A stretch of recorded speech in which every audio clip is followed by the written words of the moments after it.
اللہ الرحمن الرحیم شروع کرتی ہوں اللہ کے نام سے جو بڑا مہربان نہایت رحم کرنے والا ہے۔ محترم سامعین السلام علیکم، امید کرتی ہوں آپ سب جہاں بھی ہوں گے خیریت سے ہوں گے۔ نہ مان کر تم نقصان میں رہو گے۔ میرا مشورہ ہے کہ تم محی الدین سے بات کر کے صرف دن کی ڈیوٹی لے لو، اسے ویسے بھی رات میں کام کرنے کی عادت ہے۔ امیر الدین ناز نے کہا، کہیں ایسا تو نہیں ہے کہ مجھے وہاں سے ہٹوا کر تم نے وہاں کام کرنے کا پروگرام بنا لیا ہو؟ میں نے مسکراتے ہوئے اس کی جانب دیکھا۔ خالد بھائی، میں جب اس کام میں آیا تھا میرے استاد اعجاز حسین نے کہا تھا کہ بیٹا تم اس کام میں نہ آؤ، یہ کام تمہاری آنکھیں کمزور اور صحت خراب کر دے گا۔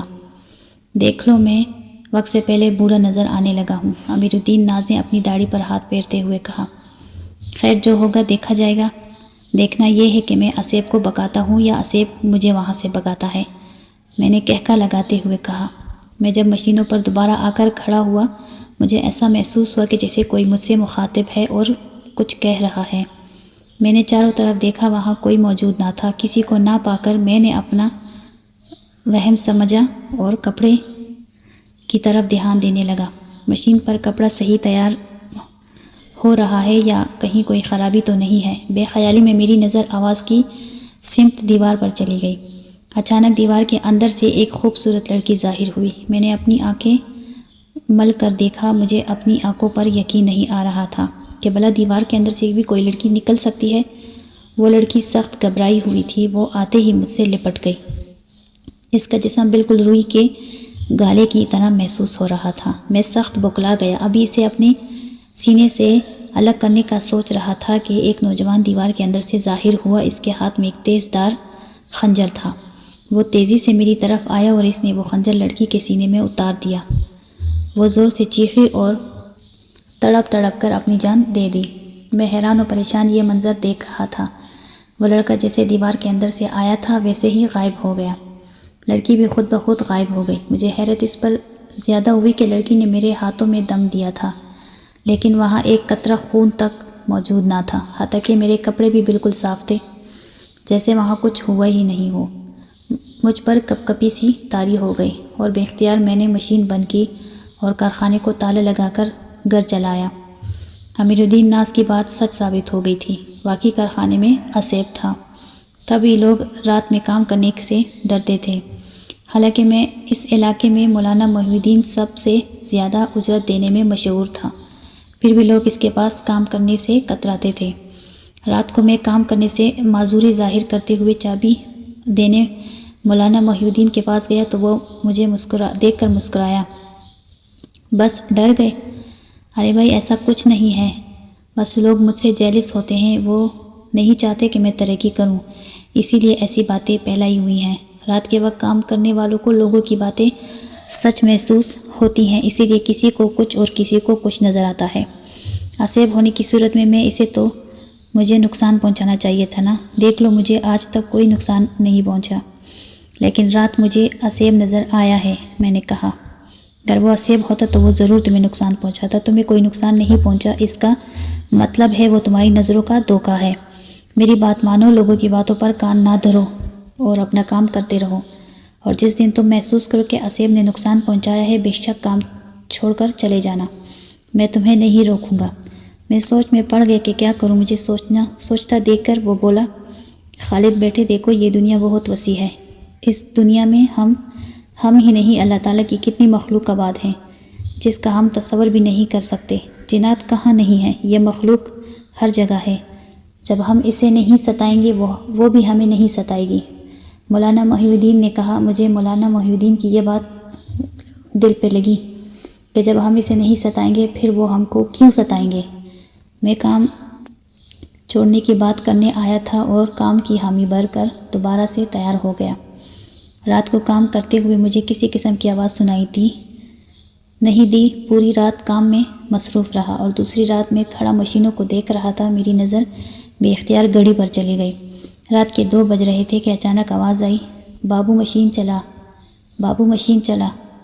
میں نے حیرت سے مشینوں کو دیکھا، مشینیں چل رہی تھیں، پھر بھی مجھے مشین چلانے کو کہا جا رہا تھا۔ کئی بار یہ آواز آنے پر مجھے شدید غصہ آیا کہ کیا اسیب کو نظر نہیں آ رہا کہ مشین چل رہی ہے؟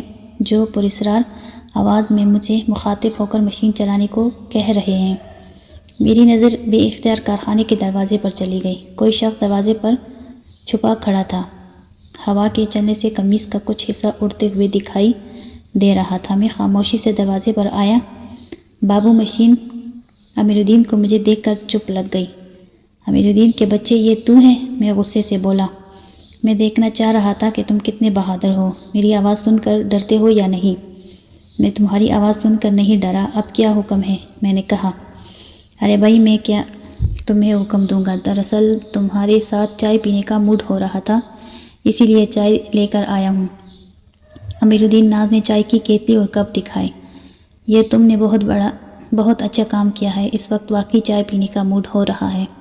چائے دیکھ کر میرے چہرے پر مسکراہٹ دوڑ گئی۔ اور سناؤ، کارخانے کے اسیب سے ملاقات ہوئی؟ امیرالدین ناز نے چائے کپ میں ڈالتے ہوئے کہا۔ ہاں، ہو چکی ہے، میں نے چائے کا کپ ہاتھ میں لیتے ہوئے کہا۔ کیا واقعی؟ امیرالدین گھبرا سا گیا۔ ہاں بھائی، میری ملاقات ہو چکی ہے۔ ایک نوجوان لڑکا ہے اور دوسری بہت ہی خوبصورت لڑکی ہے جسے دیکھتے ہی آدمی کا دل آ جائے۔ میں نے کہا۔ یہ کیا تم سچ کہہ رہے ہو؟ وہ بے یقینی سے بولا۔ کیوں، مجھے جھوٹ بول کر کیا ملے گا؟ میرا مطلب ہے کہ تمہیں ان سے بالکل خوف نہیں آیا؟ لوگ ان کو دیکھ لینے کے بعد کام چھوڑ دیتے ہیں۔ وہ اسے بہت شریف ہے، مجھے بالکل تنگ نہیں کرتے، اسی لیے میں نے یہاں سے کام نہیں چھوڑا۔ تمہاری ہمت ہے کہ ابھی تک یہاں کام کر رہے ہو۔ مجھ جیسا شخص اسیب دیکھ لینے پر بھی دوبارہ پلٹ کر یہاں نہیں دیکھتا۔ امیرالدین ناز نے چائے کی چسکی لی۔ تھوڑی دیر بعد وہ میرے پاس بیٹھ کر چلا گیا۔ صبح ہو جانے پر میں بھی گھر چلا آیا۔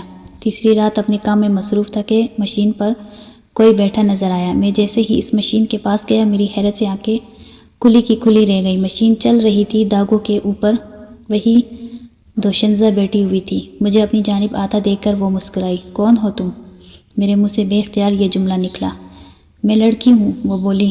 یہ مجھے بھی نظر آ رہا ہے، لیکن تم کیا چاہتی ہو؟ میں تمہیں چاہتی ہوں، وہ بولی۔ مجھے جانتی ہو؟ چاہنے کے لیے جاننا ضروری نہیں ہوتا، بس دل آنے کی بات ہوتی ہے۔ میرا دل تم پر آ گیا۔ میں انسان ہوں، تم اسیب۔ مجھے اسیب بھی ایک انسان نے ہی بنایا ہے۔ میرے بھائی کے ہاتھوں پہلے میں مری تھی، پھر ایک کار ایکسیڈنٹ کے حادثے میں میرا پیار، میری جان دلاور ہلاک ہو گیا۔ اسے مر کر سکون میسر آ گیا، مگر میری روح کو سکون نصیب نہ ہو سکا۔ میں جس رات اس جگہ قتل ہوئی، اس دن سے تڑپ رہی ہوں، پر جب تمہیں دیکھا مجھے محسوس ہوا کہ جیسے میرا دلاور پھر سے دنیا میں آ گیا ہے۔ میری روح کو سکون دینے کی خاطر اب میں تمہیں نہیں چھوڑوں گی۔ تم جہاں بھی جاؤ گے میں وہیں جاؤں گی، وہ بولی۔ تمہارے بھائی نے تمہیں قتل کیوں کیا؟ میرے بھائی کو دلاور پسند نہیں تھا۔ میرے گھر والے بھی نہیں چاہتے تھے کہ میری شادی دلاور سے ہو۔ ایک رات میں جب گھر سے فرار ہو کر دلاور کے ساتھ بھاگ کر پسند کی شادی کرنا چاہ رہی تھی، میرے ہاتھ میں ایک پوٹلی بھی تھی۔ دلاور نے یہاں پہنچنے کا کہا تھا، اس وقت یہاں خالی میدان تھا۔ میرے بھائی کاشف کی آنکھ کھل گئی اور میرے پیچھے یہاں تک پہنچ گیا۔ دلاور بھی پہنچ گیا تھا۔ میں بھاگتے ہوئے جیسے ہی دلاور کی باہوں میں پہنچی، میرے بھائی نے خنجر سے حملہ کر کے مجھے ہلاک کر دیا، اور دلاور کو بھی ہلاک کرنا چاہتا تھا، لیکن وہ بھاگ نکلنے میں کامیاب ہو گیا۔ مگر اس کی قسمت اچھی نہیں تھی۔ بھائی نے اس واقعے کے بعد گڑھا کود کر مجھے دفن کیا تھا، اسی لیے میری روح یہاں بھٹک رہی ہے۔ میں نے آج تک کسی کو نقصان نہیں پہنچایا، پھر بھی لوگ مجھ سے نہ جانے کیوں ڈرتے ہیں۔ مجھے دیکھ لیں تو کام چھوڑ کر چلے جاتے ہیں، وہ بولی۔ تمہارا نام کیا ہے؟ میری ماں نے میرا نام شہزادی رکھا تھا، اور اس شہزادی کا یہ حشر ہوا، وہ بولی۔ اس دن سے میری اور شہزادی کی دوستی ہو گئی۔ رات کی ڈیوٹی میں اس سے روزانہ ملاقات ہوتی تھی۔ وہ بے ضرر تھی، اس نے کبھی مجھے نقصان نہیں پہنچایا تھا، اسی لیے میں نے کارخانے کو نہیں چھوڑا۔ علاقے کے لوگ بھی حیران تھے کہ میں کام چھوڑ کر کیوں نہیں بھاگا۔ مجھ سے پہلے جو بھی کاریگر آتا تھا وہ چند دن میں بھاگ جاتا تھا۔ مولانا محی الدین کاریگروں کو زیادہ اجرت اس لیے دیتے تھے کہ وہ کسی طرح لالچ میں آ کر کام کرتا رہے، کام چھوڑ کر بھاگے نہیں۔ ہر انسان اتنا بہادر نہیں ہوتا کہ وہ اسیب کا علم ہو جانے پر کام پر ڈٹا رہے۔ میرا خیال تھا کہ میری شادی ہونے پر شہزادی میرا پیچھا چھوڑ دے گی، لیکن ایسا نہیں ہوا۔ وہ نہیں چاہتی تھی کہ ہم دونوں ایک ساتھ رہیں۔ ایک طرح سے وہ تمہیں اپنی سوتن تصور کرتی ہے اور مجھ سے ضد کرتی ہے کہ تمہیں طلاق دے دوں۔ پہلے وہ کارخانے تک ہی محدود تھی، لیکن اب وہ سائے کی طرح ہر جگہ میرے ساتھ رہتی ہے۔ کہا کہ جب دن کی ڈیوٹی ہوتی ہے اور رات میں گھر آ کر سوتا ہوں، رات میں سوتے سے مجھے جگا کر اوپر چھت پر لے آتی ہے اور مجھ سے باتیں کرتی رہتی ہے، 2 گھنٹے باتیں کر کے چلی جاتی ہے۔ اس کا زیادہ زور اس بات پر ہوتا ہے کہ میں نے شادی کر کے اچھا نہیں کیا، میرے ہوتے ہوئے تم نے شادی کیوں کی؟ میں اسے سمجھاتا ہوں کہ تم ایک روح ہو، جبکہ مجھے ایک گوشت پوست کے ساتھی کی ضرورت ہے۔ اتنی بڑی زندگی تنہا تو نہیں گزار سکتا، لیکن میری باتیں اس کی سمجھ میں نہیں آتی تھی۔ یہ کہتے ہوئے خالد خاموش ہو گیا۔ ملتے ہیں اگلے ایپیسوڈ میں، تب تک کے لیے اللہ حافظ۔